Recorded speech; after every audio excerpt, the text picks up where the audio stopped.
இங்க அபர்ணாங்கிற ஒரு பொண்ணு பாக்குறதுக்காக மாப்பிள்ளை வீட்ல இருந்து வராங்க. அதனால இந்த பொண்ணு மேக்கப்னா பண்ணி கிளம்பிட்டு இருக்கா. மாப்பிள்ளை வீட்ல இருந்து எல்லாருமே வீட்டுக்கு வந்ததும் பொண்ணோட அம்மாவும் இதுதான் என்னோட ஒரே பொண்ணு அபர்ணான்னு சொல்றாங்க. அந்த அபர்ணாங்கிற அந்த பேரை கேட்டதுமே மாப்பிள்ளையும் மாப்பிள்ளையோட அம்மாவும் ஒரு மாதிரி பாக்குறாங்க.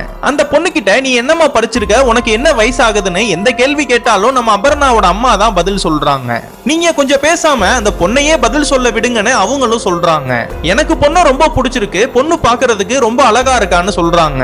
மாப்பிளையும் பொண்ணையும் தனியா பேச அனுப்புனா மாப்பிளையும் ரொம்ப சந்தோஷமா ஹாப்பியா தான் பேசுறாங்க. இதனால அந்த பொண்ணுக்கும் மாப்பிளைய ரொம்ப பிடிச்சு போயிருது. மாப்பிளையோட அம்மாவும் பொண்ணு கையில வளையல்லாம் போட்டு சீக்கிரமே கல்யாணத்தை வச்சுக்கலாம்னு சொல்றாங்க. எங்களுக்கு அப்படி ஒன்னும் சொந்தங்கள்லாம் கிடையாது, நாங்க மட்டும்தான், நீங்க எந்த டேட்ல சொல்றீங்களோ அந்த டேட்லயே வச்சுக்கலாம்னு சொல்றாங்க. மாப்பிள்ளை வீட்ல ரொம்ப அவசரப்படுறத பார்த்து பொண்ணு வீட்லயும் கொஞ்சம் யோசிக்கிறாங்க. நல்ல சம்பந்தனால வீட்ல ரெண்டு பேருமே பேசி முடிவு எடுத்துட்டு சரின்னு சொல்லிடுறாங்க. இப்படின்னா இருக்கிறப்ப நம்ம அபர்ணாக்கு ஒரு வீடியோ ஒண்ணு வருது. ஒரு அஞ்சனாங்கிற ஒரு பொண்ணு வாழ்க்கையில பண்ணக்கூடாத ஒரு தப்ப பண்ணிட்டேன், இதுக்கு மேல நான் உயிரோட இருக்க மாட்டேன், என் வாழ்க்கையை முடிச்சுக்கிறேன்னு இவளுக்கு அனுப்பியிருப்பா.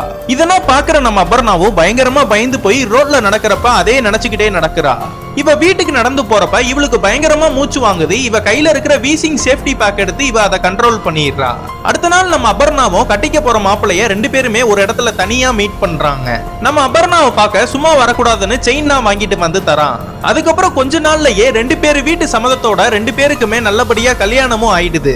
இன்னொரு பக்கம் பார்த்தா ஒரு பயங்கரமான அகோரிய காட்டுறாங்க. ஒரு பொண்ணோட போட்டோ மேல கோழியோட ரத்தத்தனா ஊத்தி மந்திரங்கள்லாம் சொல்லி பூஜனா பண்ணிட்டு இருக்கான். இதுக்கப்புறம் என்ன ஆச்சுன்னு உங்களுக்கு தெரியணும்னா கீழே கமெண்ட் பாக்ஸ்ல பார்ட் 2ன்னு போட்டு போங்க.